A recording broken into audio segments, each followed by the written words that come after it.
Welcome, everyone, and welcome to the Hispanic Leadership Summit 2020 from We're All Human. And today is such an important conversation talking about the Sustainable Development Goals, Global Goal number 5, gender equality. And why does this conversation matter so much? We're going to go into a deep dive, not only about gender equality number 5, but really exploring the targets and indicators that contribute to the achievements, but also to better understand the red flags, the best practices, the solutions, the actions, the steps that we need to take with a particular focus on the Latina community. And so we are very excited to give you perspective, the landscape, the data overview, but also how can we use best practices, solutions for supporting the Latina advancement in society, career, and also community from a communication perspective, an advocacy perspective, and policies that will truly impact tremendous change. And with that, I am so honored and inspired to be surrounded by incredible women, Global Goal 5, even though men are a very important part of this conversation. Gender equality is not a female problem. It is a social and economic issue. All of us are in this together. He for she, we for we. This is all about being better together to truly create the changes, the actions, the measurement, the accountability to make the world a more equitable place. So I would love to welcome each and every one of you. If we can start by telling me who you are, what you do, and what is your role around gender equality? Why does this matter so much? And Gina, let's start with you. Thank you, Shelley. I'm Gina Ayala Claxton, and I lead part of our business here at IBM. I'm a general manager leading our retail and CP and travel business at IBM. I'm also part of the Hispanic Executive Council at IBM, where we're focused on advancement and engagement with our Hispanic population. Very passionate specifically about the Latino population at IBM. And I'm on the board of directors of a nonprofit organization in the Bay Area, Canal Alliance, focused on helping immigrants advance, Latino immigrants advance here in the Bay Area as well. So very passionate about this topic. Fantastic. And how about you, Raquel? Hi, good day. My name is Raquel Tamez. I am the CEO of SHPE, the Society of Hispanic Professional Engineers. We are the premier national organization for Hispanic students and professionals in STEM. We host the largest convening of Hispanics in STEM. In fact, we just wrapped that up a month ago, where we had a near 10,000 people in our first ever virtual convention in our 47-year history. Of my near 14,000 members, 33% of them are Latinas, are SHPTinas. And let me tell you, I have bumped up against sexism, male chauvinism, and inequality in my role as a CEO. And that is what keeps me up at night, is how are we going to continue to empower young Latinas and women more collectively in the ever-changing landscape that is our workforce. Fantastic. Jackie, hi, how are you? Thank you. Thank you so much, Shelley. Thank you for having us. My name is Jackie. I'm the CEO of a full-service marketing agency and a publishing house that celebrates the life of Latinas. We have accumulated the largest collection of Latina stories in a book anthology series. And I've also been at the helm of a nonprofit organization that elevates young Latinas ages 12 to 25 for the last 6 years. It is an international organization that serves them to elevate their dreams. And no pun intended, but I'm one of the few Latina sports airplane pilots in the United States. So much like Raquel, I'm involved with a lot of STEM activities and recently published Latinas in Aviation. So a lot of the things that I do, I'm the proud publisher of Hispanic Stars Rising, this amazing collection that in collaboration with We're All Human. Thank you so much. And I think you used a very important word, which was collaboration, the power of collaboration. Camila, how about you? Very, very happy to be here with all of you today. So Camila Casale, I lead marketing strategy for Claro and Solutions. I've been working in the tech space my whole life. I'm from Argentina, and I also happen to lead an amazing group at the Women in Tech Miami Council that is dedicated to advance women in the tech space. Where we have the real gap today, still, it's at the C-suite, focus on trying to close the gap when a woman holds like a medium, like a mid-manager position all the way up to the C-suite. So we're extremely passionate about this. Again, it's very nice to be here today with all of you. And I remember 4 years ago when you were unforgettable, because the impact, the conversation, the actions, the solutions that you always talk about are incredibly memorable, and we're grateful for you. So thank you. Nanette, bring us home with who you are, what you do, why gender equality matters, and then if you could be kind enough to share some statistics and level set for us, give us some landscape information at the same time. That'd be great. Thanks so much, Shelley. And let me first of all say how really thrilled I am to be here with all of you. It's really my great pleasure.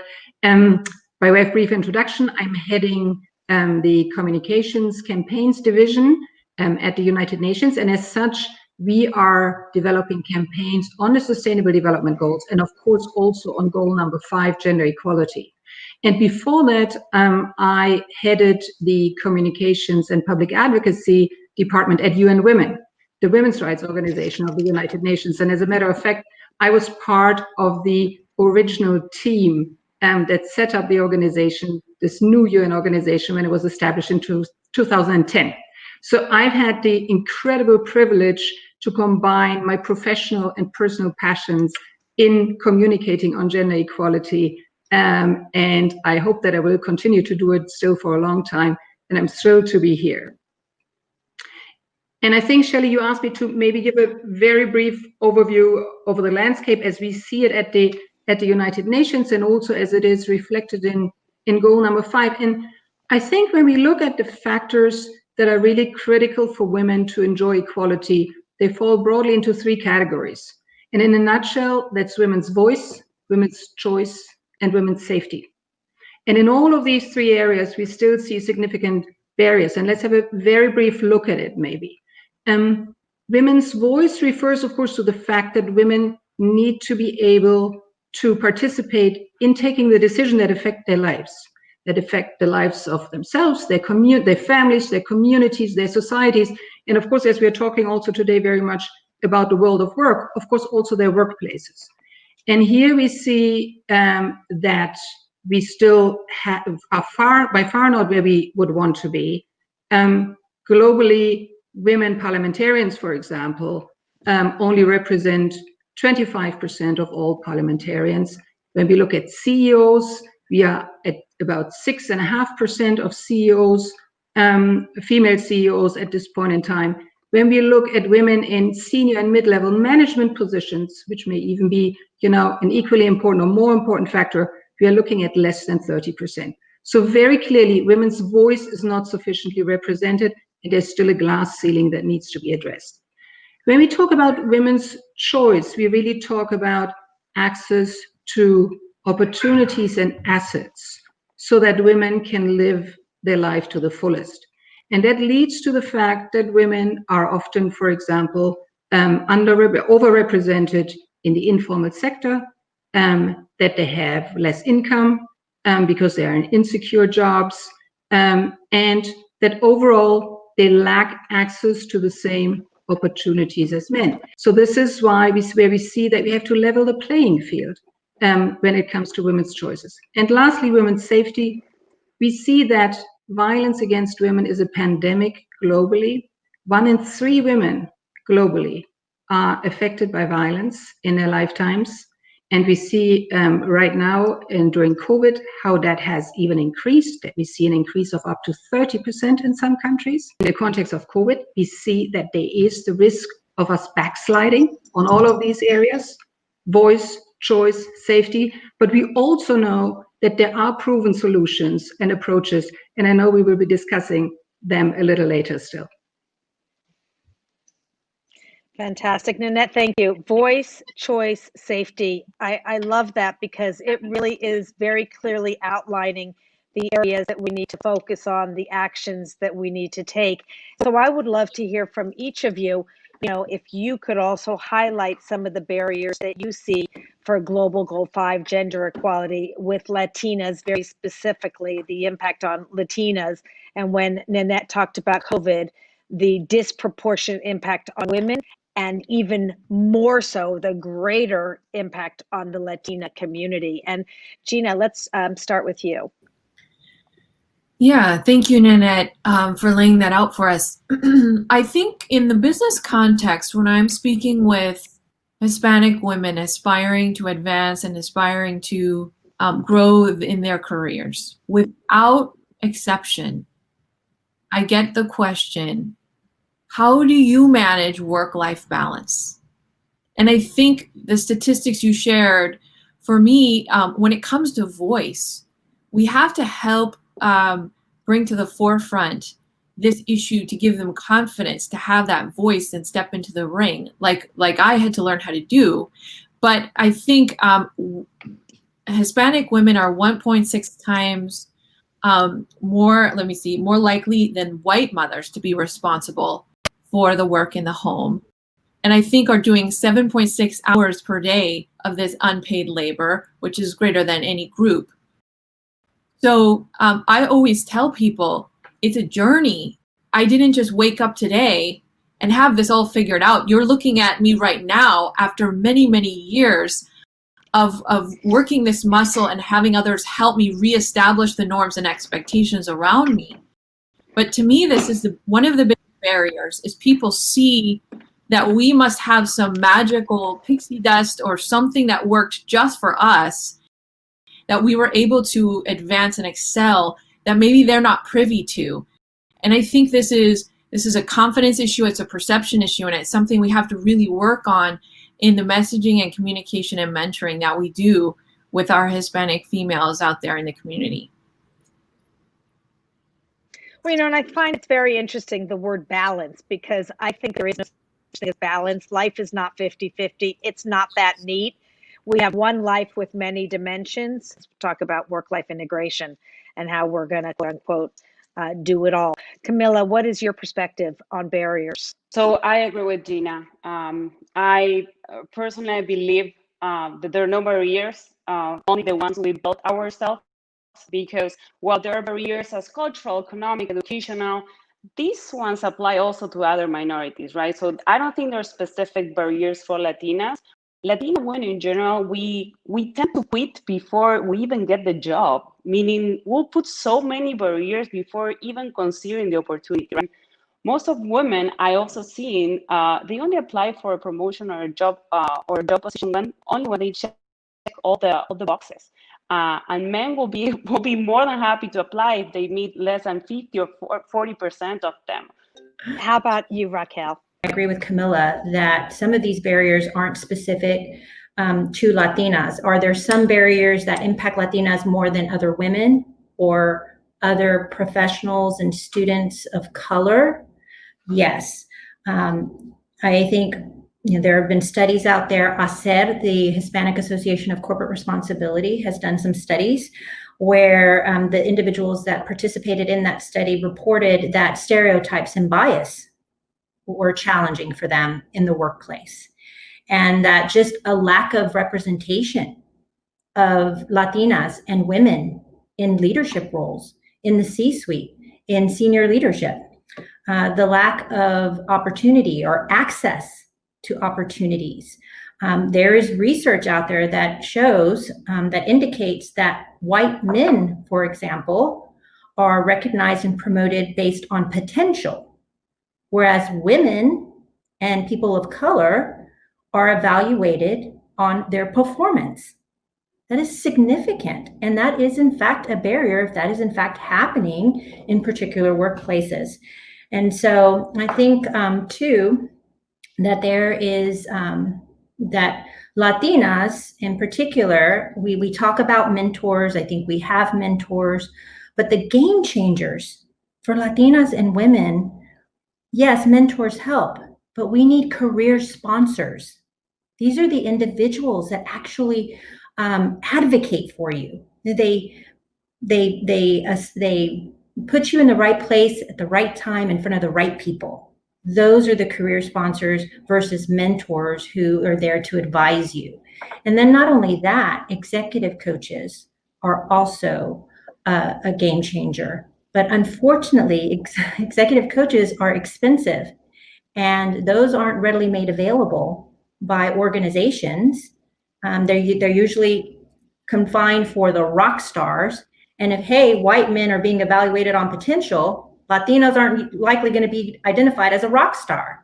So we're not, those executive coaches aren't readily made available to Latinas and women and women of color.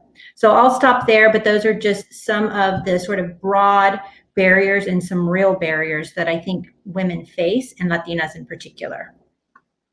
I think what's also really amazing when we talk about the imposter syndrome, what I learned recently, both men and women have those voices in their head. Men just tend to ignore them, and women let those voices get louder. Fake it till you make it, because everyone else is. They're just not, talking right about on, it. sister. Right on. Right? In fact, a lot of what I say, and I said this in Girls in Tech, my panel there, in my presentation, my keynote, that whole imposter syndrome, isn't it interesting that it's usually used for people of color and women and Latinas? I don't buy into imposter syndrome. That's a bunch of bunk. Some of the most successful executives that I know question their knowledge and where they're at and how they got there. That is normal.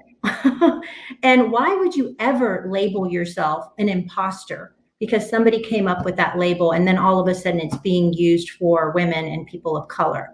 No, if you have doubts about what you know and how you got to where you're at, okay, that's normal. Lessen the gaps in your knowledge and embrace the fact that you are always going to have doubts, and get comfortable with the uncomfortable. Amen. I think, own it and push yourself forward. Jackie, what's your perspective? Over the last almost 7 years, I've worked hand in hand with young Latinas, ages 12 to 25. And what I've noticed is that all of the things that the panelists mentioned are present. The imposter syndrome, do I have what it takes? Do I have, do I deserve this? All those feelings are present in these young ladies. But one of the things that we've been able to do is expose them to extraordinary experiences. Sometimes that's what we need to do. We need to give them access so that they can connect to the music in their heart and say, I love this. But if a young lady has less opportunities than the counterpart, how is she going to be able to say, I love this career, I love this career in STEM, or whatever the case might be? So I've taken it upon myself with our board to expose them to things, taking them to Facebook corporate, one of the corporate offices here in Chicago, taking them to TV stations, taking them even flying, so they can fly a little airplane and see what it feels like, or to a racetrack. Things that we know that they just don't have the access to, in order to broaden up their universe and say, there are so many possibilities out there. And that's what I think we as leaders need to continue to do. How do we open doors? How do we create a pathway for people to connect and say, you know what, I love this. And I never even knew that I loved it, because I would have never had a chance. That has been working out incredibly well for us, and I plan on continue to do that, to just give them access so that they can explore and see what's available in that ecosystem and see what they want to do. I love that. Access to opportunity. One of the things we talk a lot about is the need to create the pathway to leadership. And most of the best leaders today are not learning their lessons from a textbook. It's experiential, and it's, based on empathy. Nanette, I'm coming back to you. What are some best practices that you've heard about, that you've experienced, case studies, if you could start us off in that area? Well, thanks so much again, Shelley. And it's so interesting really to hear all of you. And I think it really comes back to the major challenges. But talking about best practices, I think what you mentioned just now, Shelley, is very important. There are choices to be made. And there are choices to be made that do not always require enormous resources. And again, if you look at the various areas of representation of voice and access to opportunities, one of the areas, or one fact that is very clear, is that it needs some proactive measures for women to advance. If there are no proactive measures, we will wait for another 100 years or longer. So what we have seen, what works, for example, in women in politics and political representation, is some kind of quota or temporary special measures. Of most of the countries that have achieved the what's supposed to be a critical mass of representation of women in parliament, which is at 30%, have used at some point in time some quota. So that is an important and an effective tool to increase the number of women in representation. And as we have discussed before, it is important that women are represented so that they can shape, their lives and the lives of their societies. When we talk about unpaid care work, we want to get to equality there as well. That is, we want to get men more involved in unpaid care work, in household chores, etc. And that, of course, is very much an educational issue. And we see this very much when it comes also to the prevention of violence against women. And what is important really is that, we educate children at a young age. And that means that girls understand what their rights are and what their potential is and what their power is. And that boys understand that respect and equality are core tenets, or should be core tenets of any society. And we see this in communications campaigns, and you spoke briefly about this, that when we target particularly men, and we see a great difference in men under 40 and over 40. That being said, when it comes to safety, for example, when it comes to violence against women, of course, what we do need is resources for services. Women need to have access to services. We need legislation, and we need laws to be enforced. So that is absolutely critical as well. But for prevention, education is key. Thank you, because those were real action-oriented, best practices, and we'll go to some concrete actions as well. Let's go to Gina, if you can give us some best practices. Yeah, so on that thread, I think Raquel's point about women needing career sponsors, not just mentors. And we know that Hispanics specifically say, 66% say they have to work harder, feel like they have to work harder because of their Hispanic identity, and women, it's even higher than that. One of the things that I always talk to women about is your brand. So we do a lot of brand work throughout the course of their careers to really articulate your unfair competitive advantage, which includes all of these amazing attributes from your life experiences and your achievements being a Latina in this country, because people think they have to kind of just completely put that aside, and having them articulate that to the non-Hispanic majority in like 3 sentences, high impact. Hit them with it right up front. We do a lot of that work with people because it's the way that they're going to get that non-Hispanic majority sponsorship and attention. And, typically as culturally, we're more timid. We don't like to, celebrate ourselves very publicly. We don't want to, there's all these, generalizations. We don't want to, brag about our achievements. But using all these life skills, the fact that we also have, a higher statistics of running households at the same time as we're running all of the amazing, using this in a brand, very net brand message about yourself that you bring with your sponsor to the non-Hispanic majority and say, I'm here, I deserve to be here. Actually, I'm really different because of all this. And, you want me as a part of your team. And I can't tell you how much people just are so impacted by this. They're not used to doing it. They didn't even think about doing it. They don't like to do it. It's a little uncomfortable. But once they have that package and they can sit next to someone on an airplane or they can run into someone on an elevator and just have that ready to go, I think it really helps them with the confidence to have that voice and to be in the ring and to be in that room.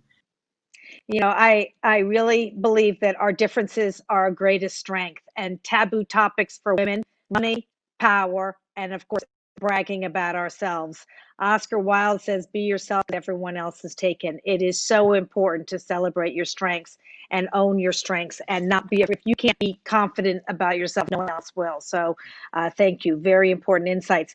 Raquel. Shelley, you touched a little bit about when you mentioned, being able to advocate for yourself and take credit. And so I oftentimes talk about redefining humility.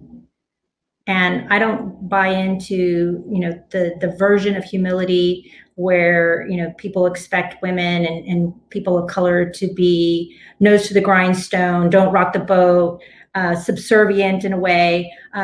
I subscribe to ambitious humility. I think it's important to have a healthy dose of humility, but I encourage my SHPTinas and my members, toot your own horn, just don't blow it. So you have to be able to take credit for the work that you're doing, but do it with grace, right? And in a dash of humility. With respect to Gina talking about brand, no doubt. I mean, there are three aspects to brand. Your executive presence, your gravitas, your personal style. And as far as executive presence, one of the things that I focus on at SHIP with all of our members, but certainly our SHPTinas, is effective communications, verbal, written. It's so very important, especially for engineers, right? Somebody asked me, what's the difference between lawyers and engineers? Because I'm a lawyer. Communications, how we communicate is very different.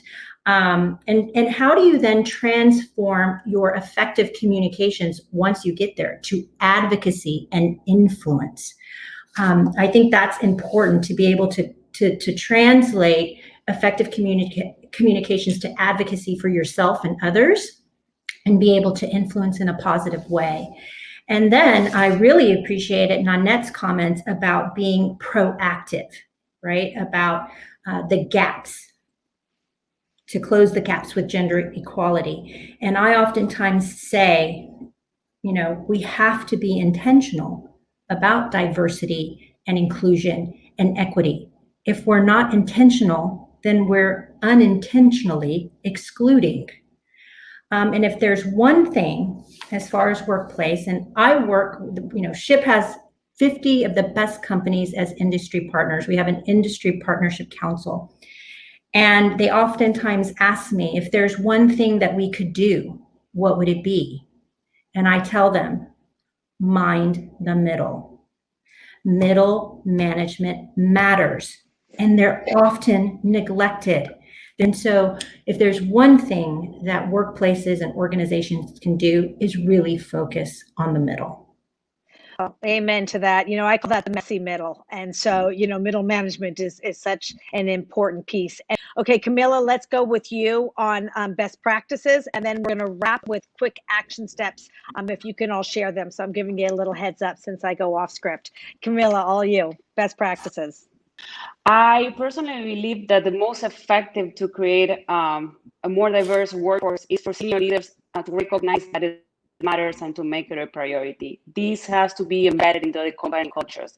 It's not about what you say, it's about what you do. So when it comes to gender equality in the workplace, I believe that the real issue that we have today and that we need to solve is how do we create more women leaders. Companies cannot afford losing women leaders. The research has been, shown that companies with women well represented, they tend to perform 50% more than their peers, right? So especially right now in the midst of the pandemic, I would say there are a few areas that companies could focus or put more attention on. I think that especially for working moms, I'm a first-time mom. I had my baby back in January. When the pandemic hit us in March, I was, thank you. I was, just back from maternity leave, trying to deal with everything. My husband happens to be a frontliner. So imagine the situation at home, right? Me with a leadership role, with a newborn, my husband working, 14 hours a day trying to save lives. When I came back, I felt that I was failing at both as a mom and as a leader because I had to do everything with no help whatsoever. But as days passed by, I realized that I was not the only one, right? Our Zoom calls now had pets, kids. So, and then I realized that we have become more humans, right? That it doesn't matter the role you hold, we're on the same boat. So, and a few other best practices that I would like to share. I think we as leaders, we need to do our part in building the pipeline, growing the pipeline. We can partner with high school, universities, association, internships. And I also believe that it's time for companies to be more transparent when it comes to the progress in this matter. We need to open up numbers, guys. We need to be able to see real data to see how the progress is going. And last but not least, I think we need to build more communities for women to share experiences, exchange ideas, and especially have access to these role models, because that's one of the other barriers that I see. We don't have enough role models to see that it's possible to get there, that you don't need to choose to be a mom or hold a C-suite role. Well, I mean, you just said it best as Claudia Edelman and her whole company. We are all human. We are humans doing the best that we can be. And a quick wrap, action steps. But I would love to focus these action steps on advancing equality, advancing Latinas. Action steps, quick wrap up. Nanette, bring us home with some action steps for Latinas. Well, I think action steps for everybody. And we have talked a little bit about, how it's also individual action is important and to be a little more forthright and forthcoming. But I think what's really important is to see that we change the structures that hold women back. And I think as leaders, it's upon all of us to see where we can change those structures. And I think this is what's important for us to keep in mind and what we should take away as an action step, each in our own sphere.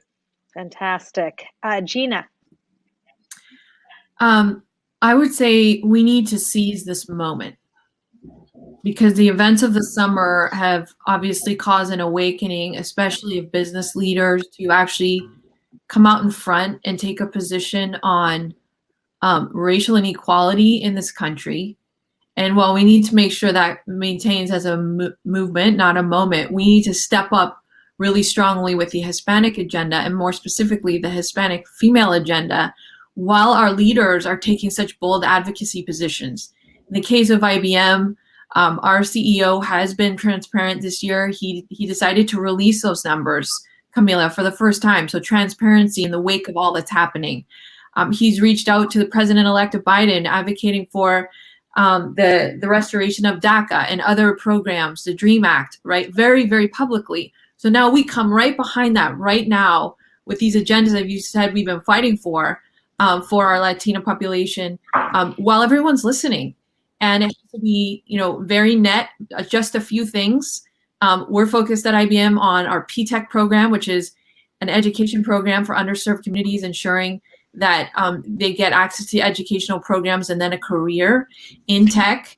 40% of those students right now in the US are female. So more funding for that, right? What really actionable things while everyone is listening. So right now, my advice is we have to seize this moment and make sure that we put sustainable things in place so that we can actually take advantage of the fight and the allyship that's happening right now. Fantastic. Jackie. Families. I have been, doing platforms of storytelling through books, through board games that elevate the conversation of the Latino population. And I think that this is our time to be more conscientious, be more intentional about elevating our voices, elevating our stories, and encapsulating our intellectual property so that we can be recognized for that. So that would be my action steps. Start writing, start sharing, be proud, encapsulate your knowledge, your experience, your intellectual property, because this is our time as a community. Fantastic. Raquel. No doubt, this is definitely our time. And I often say the future is female, el futuro es Latina. And like Gina said, we need to really maximize the moment, seize the day, seize the moment. And for practical advice, I think if we all hone comprehensive communication skills and we learn the facts, and then we're able to go out and articulate and advocate for positions and positioning, we will all be better off. Fantastic. Camila, do you have any last words, any action steps beyond the ones you just gave? I think it's important to focus on the fact that limiting access to women or any group means that the business misses out on perspectives, experiences, and outlooks. So if you can frame and validate the issue as an opportunity for the business to succeed rather than an obligation for business to be fair, I think it changes the nature of the discussion 100%. All right, well, I think this has been the most remarkable conversation filled with action steps. You know, the biggest problem I have sensed in this industry is we talk about the problems, but it is time to activate the solutions for change, measurement for accountability. We need a conscious mindset for taking the next steps towards impacting change. We need to close the gaps, parity policy pipeline, and in the people, you know, making sure we map the pathway. And for the Latina community, we need to have a very focused choicefulness with intentionality, as you all mapped out. Muchas gracias por todos sus opinions. Yo no sé cómo se dice en español todos, pero corazón. With all of my heart, I am so grateful for all that you do, and we are so honored to be part of the Hispanic Leadership Summit. And Claudia Edelman, you are el mucho gusto más bonita persona en el mundo. We are all human, so important. So thank you so much, everyone. This was wonderful.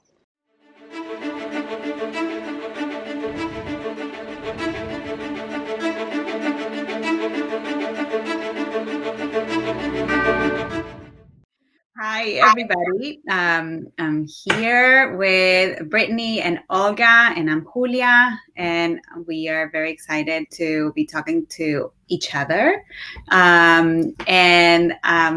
You know, we've been collaborating a lot recently in this initiative, the Latina Creative Incubator. And we've been talking almost every day. So this is like the same type of conversation that we're having, except that this time I kind of like organized my hair. One thing I wanted to start with, if you guys are okay, but we've been talking about the fact that we are all Latinas and we're doing this initiative, but the fact that we are very different and we grew up in very different settings. And I think that that was very interesting when we touched that conversation. So I wanted to talk a little bit about each other. And sorry, I heard my voice there and I was like, and see if, just say a little bit about how we grew up and, just say why we are Latinas, but we are each other different. So I'll start with Olga, if you can say a little bit about yourself and how. Hi, who we call her who. Julia. Gracias, Julia. I think that, I love that we're starting with this subject because, like we mentioned in our conversations, the Latinx community is so complex and it's so many of us, so many countries, so many cultures, so many different traditions. But at the end of the day, we are very similar. We are very, very similar. So I think it's important to talk about, who we are and how we identified each other, because then we will, and everybody, like you as leaders in the Hispanic community, you should talk in your communities as well, and yes, ask that question to your collaborator and be like, hey, where are you from, and how do you celebrate Christmas and stuff like that, because we are different, and it's really important to address that in our community, because that's the only way that we are going to start to care for each other and really learn from each other. Anyway, so thank you so much, Julia, for that, because I think that's very important. And for us as a team, it's been something that we constantly talk about and has helped us to rebuild this initiative that we're trying to every day rebuild just to get it better. I'm sure that as you know, guys, like every day we're learning different things. But anyway, so about ourselves and about our community. So I am a Mexican immigrant. I am Mexican Panamanian. I was born in Mexico City and I moved to Panama when I was like maybe 2 years old because my mom wanted to be with her family. And then during the Noriega's war, there was a coup d'etat. It was horrible. It was horrible, as some of you might remember. But we stayed in Panama. We couldn't go to the school. Like banks were closed, schools were closed, everything. The country was in war. So my dad is Mexican, so my dad was like, we gotta get out of here. So we have to leave Panama and went to Saltillo, Coahuila in Mexico, north of Mexico, with like nothing. We arrived there. And the only reason why we arrived there, it was because my dad's mom was there. And it was tough. But I think that's one of the reasons why I'm still an immigrant. I think I learned like in such a really young age to like all my world to be moved out of all of a sudden. So And to adapt. What? And to adapt. And then to adapt and transform and reinvent in a way myself at a really young age. So it was hard, but I think that, I wanted to share that because, Mexican, Panamanian, even if we speak the same language, it was tough. It was really tough. And I'm sure that there's a lot of immigrants that have come to this country, just like you, Julia, but in difference. Brittany will talk about it because she's born and raised here. So it's tough when you come to a new country, Julia. You know this. It's because you're an immigrant and then you start from nothing and you don't have friends and family. But that builds who we are, at the end of the day, every day. So that's me. And I'm so happy to be here with all of you. I am, cannot wait to share what we're building together with Julia and Brittany and Exile. It's going to be great for our community. And we'll talk a little bit more a little bit later. Amazing. And Brittany, you're our native English language speaker in the house. So can you tell us a little bit about yourself? Yes, of course. So excited for all of us to just be in another conversation. Like who said, we talk every day. Our WhatsApp is just like, but I'm here representing the Afro-Latina, Latinx community. My dad's from Mexico and my mom's family from Guyana. So I also have a very interesting identity. And I love, Olga, how you were talking about having to like rebuild and retransform yourself. I think, especially post-election, I'm hearing more people say like, Latinos, Latinx people, we're not a monolith. And the same thing in the Black community, right? Like we're not a monolith. So for me, being born in this country, living in a home where the Spanish language is spoken, also Black vernacular is spoken, and paying homage to the Portuguese Creole language that's also in my family, it was very, very hard for me to navigate because I felt very much like a Latina because I was raised in a bit closer with my dad's side of the family. But in this country, my physical representation is Black, which I also am 100% a Black woman. So it's so much fun constantly being in dialogue. And I always tell them this, like, it's so nice to have this fluidity of language with our group, because so many times I think how we say things and who we are is really based in our language. So I love this opportunity too, to just be in a space of women where we can kind of just go back and forth, right? That's our fun. But I think when we start talking about the incubator a bit more, I think what's super interesting about the Latinx creative industry right now is that we're always trying to reconcile our identity.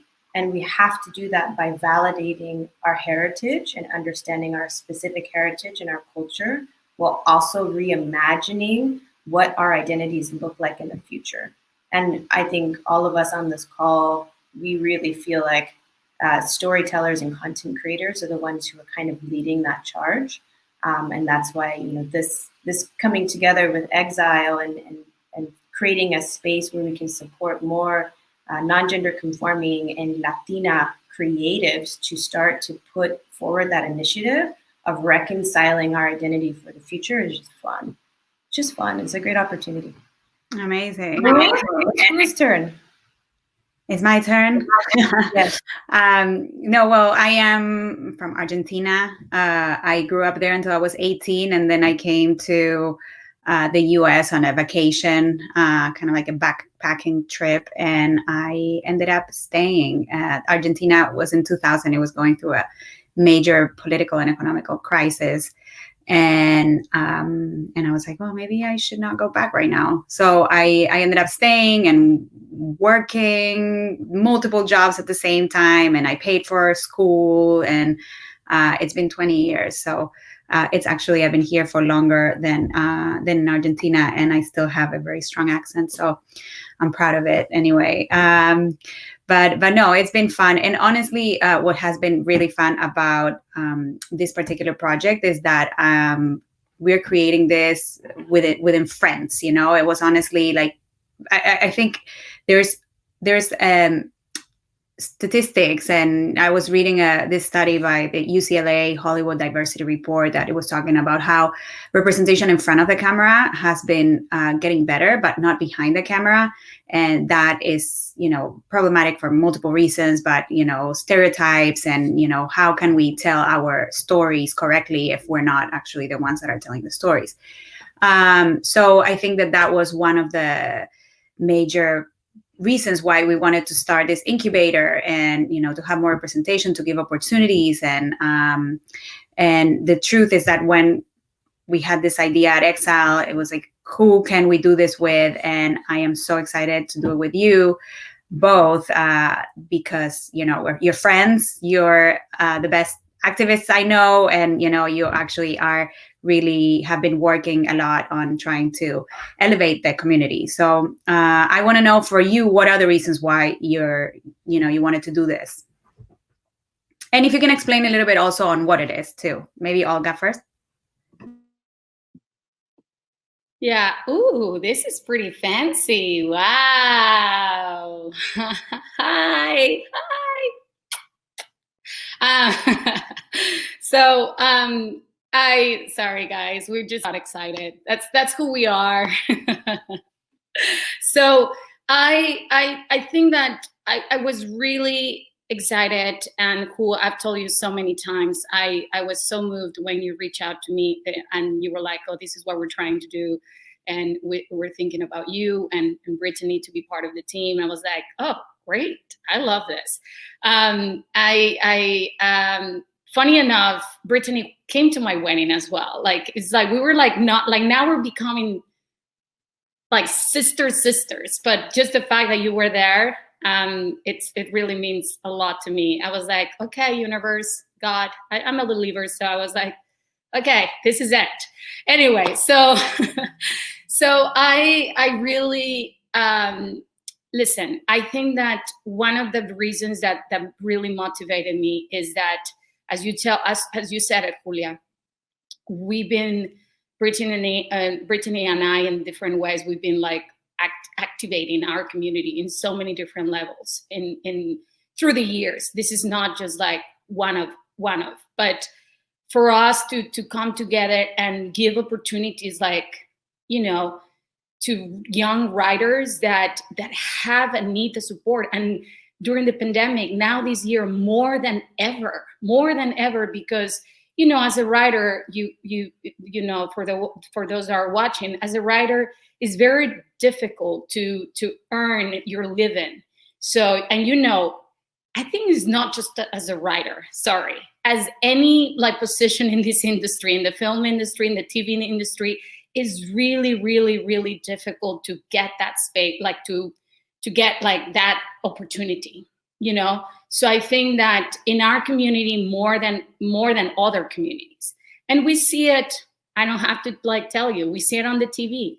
How many shows are really, how many shows you really identify with, that you're like, or characters that you're like, oh yes, I am like that character, or I can be like that character, or there's no variety of characters. There's no like actually the real representation that we want to see, that we want our children to see in this country. So, but you know, you don't know if it's possible until we try, right? So that's what we're doing. We're trying to create a pipeline, to facilitate tools and mentorship and, you know, advisors to really lead and support these young filmmakers, these young writers that are and have like incredible stories about our community that need to be told in order to be inspired. You cannot be what you can see,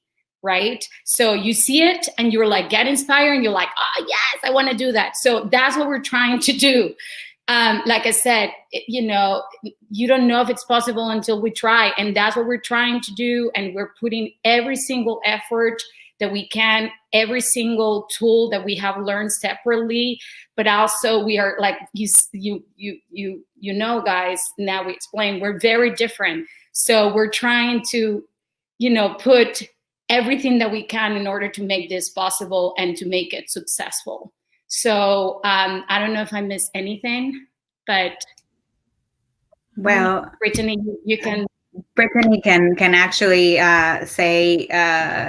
explain like the rest if you missed anything, but also Brittany, like if you can go get a little bit more onto what are the goals of the program too. Definitely. I mean, this is the inaugural class for Exile. So I commend Exile for saying, let's do it.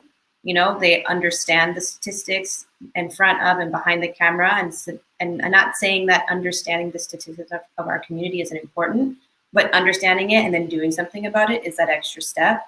So I think all of us can say we encourage everyone to do work like this. There can never be enough mentorship.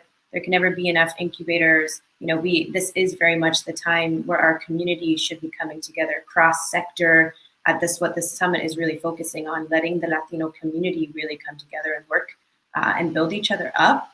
So just like the beautiful weave of this group here, this trifecta you see on your screen, we're trying to build an unbelievably nuanced program. So the goals of this program are to take emerging young writers, specifically writers in this first class, and to pump them full of resources and industry level professional guidance and educational courses, mentorship with unbelievably expertise showrunners and producers, writers, having an opportunity, and I think we can all agree, just having a moment to talk to someone who's done it before that understands us. It really just takes one conversation. But the gatekeeping that happens for individuals who haven't made a name for themselves is something that we want to bypass. And Olga, you said it so well, it's a pipeline.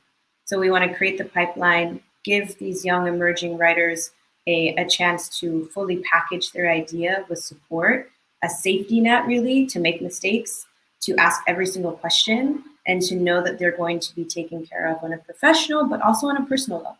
Because entering this industry as a Latina, or entering this industry with that heritage in general, you're going to find some differences and you're going to experience some discrepancies. So we also take that very seriously. And we want to prepare these future writers and showrunners to kind of help in the shift of what this industry is going to look like. And starting in 2021, we're going to be actively doing that. Those are high level goals. Of course, we have many other, we hope that this is a series. So I want to just say the truth is as well, Latinos are helping the creative industry, but we just don't hear about it, right? We don't hear about the set designers. You don't hear about the showrunners. You don't hear about the producers or the PAs. There's also a hierarchy that exists and what we see and what we value. And we definitely, in this group, want to make sure that we're touching upon all of those sectors. We're here. We've been doing this work. Just because it's not seen doesn't mean that it doesn't exist. But we want to make sure that it's seen in front of the camera. So more of our community members feel that energy and excitement to really take the first step and just say like, I'm going to do it. I'm going to be a creative. So I'm so grateful. Yeah, same thing. When Julia told me, I was like, when do I sign up? What do I have to do? Yeah, it was great to have this support and the in from the beginning. So one thing that Olga, you talked about a little bit was how difficult it is to make it, and I just want you, and we're about to end too, but maybe if you can say a little bit about what are the barriers that you experienced, and if you have any advice on how to make it. I mean, to be honest, there's so many, and we know this, and Brittany and everybody, that is how difficult it is for a Latina, and in my case, an immigrant that has an accent, and sometimes, people might think that because I'm speaking English, right? But believe it or not, there's so many things that I learn every day that I'm still learning. It sounds like I am bilingual, but there's so much that I need to learn. And when it comes to doing business here and trying to be a producer and really trying to path the way, it's difficult, it's tough. And especially when you don't have your family and your friends and that support, and you need to rebuild from zero, from scratch. And I have to say, because I am privileged, so I speak, from a privileged seat, where I came to this country with a visa, with all those things. And yes, I am privileged, but still has been really tough and difficult. And I understand that my hermanos and hermanas and mis paisanos mexicanos, I understand what they're going through, and it's difficult. But I think that I always say, listen, I always talk about these 4 Ps, and this is the first time that I'm going to talk with you guys about my 4 Ps, but I have 4 Ps that I follow constant. Yeah, P's like P, like the letter P, like papa. Okay. The 4 Ps. 4 Ps, like potatoes. See, I'm still working on my accent. So I'm sure that you were like B's, P's, it's okay. No, I was picturing the peas that you eat. Yeah, peas that you eat. So I think that you gotta be persistent. I mean, you gotta be perseverance. You have to have that perseverance, but also you gotta be persistent. You cannot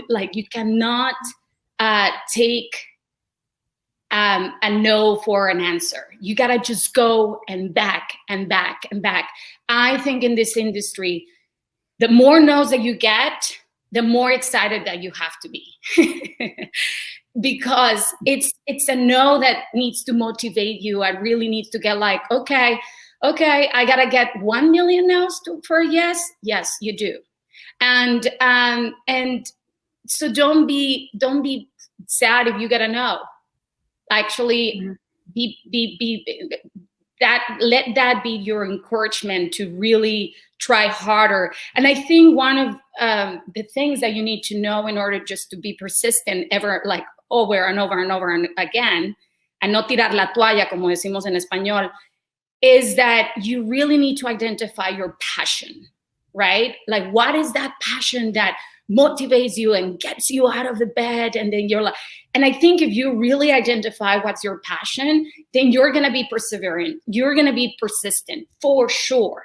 And the fourth one is to be patient, because things don't happen from one day to another. And never in any industry, hard work always pays off, but patience, it's something that you really need to live in every single industry, every single thing that you do, because that's what really gets you. I mean, those are the 4 Ps that I've been using for a long time. And then once you get that objective, that goal, that thing that really gets you out of bed and you're like, yes, I did it, woo!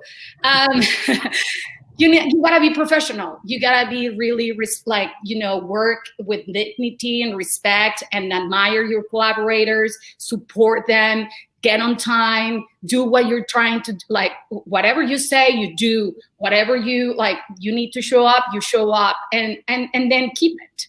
So those are my 5 P's. I'm sorry I took a lot of time, but those are the things that I feel that motivate me, and it's a good advice. I think it's incredibly helpful and great advice, and I'm happy to end it like that. So we have a short session, which it's nice, short and sweet. But thank you so much for joining. It's been a pleasure again, and I'll be talking to you a little bit later.